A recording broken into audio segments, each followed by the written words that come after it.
Hola, qué bueno de tenerte aquí. En ocasiones se pueden vivir situaciones de riesgo, en las que se debe tomar decisiones rápidas, sobre todo si otros están involucrados, donde lo que hagas puede cambiar todo. Tal como le tocó a este hombre en la historia que hoy te traemos, se trata de Don Chatting, quien mientras paseaba a sus perros en la ciudad de Buffalo en Nueva York, resulta que ese día el clima estaba muy frío y había mucha nieve en las calles. Y cuando iba caminando de repente se le acerca a una mujer que estaba bastante nerviosa, pidiéndole ayuda a Don para buscar a su pequeño perro. Don amablemente decidió ayudarla y así comenzó la búsqueda del perro. Tras caminar un largo rato lograron localizar al perro, sin embargo estaba en una situación de peligro, ya que se había caído en las aguas heladas del río del parque Elliott Creek. Fue en ese instante que Don al verlo supo que no le quedaba mucho tiempo para salvarlo. Aunque el perro intentó salir, el hielo se lo impedía y lo único que hacía era alejarse más de la orilla. Incluso, el perro estaba ya cansado por cada esfuerzo que hacía para mantenerse a flote.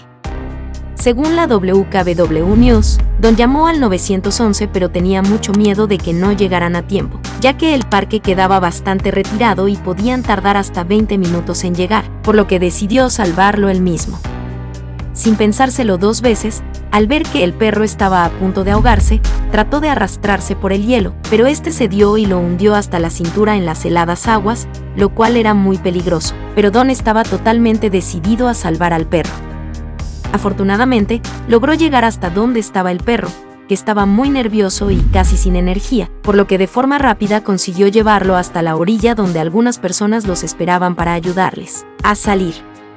Sabía que la parte donde estaba el perro no era muy profunda. Solía venir aquí cuando era niño, le dijo Don a la WKBW News.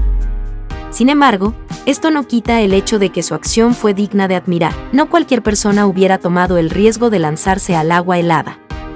Una vez que ambos estaban fuera del agua, el perro fue llevado inmediatamente al veterinario para asegurarse de que realmente estaba bien. Aunque, si no hubiera sido por Don, la historia podría haber sido distinta. Es bueno saber que aún quedan personas en el mundo dispuestos a realizar acciones tan desinteresadas como las de Don. Definitivamente la vida puede ponerte en situaciones difíciles, donde debes decidir rápidamente, pero estas mismas acciones pueden llevarte a ser un héroe para alguien. Si te gustó este video, cuéntanos qué te pareció para saber que nos ves. Muchas gracias.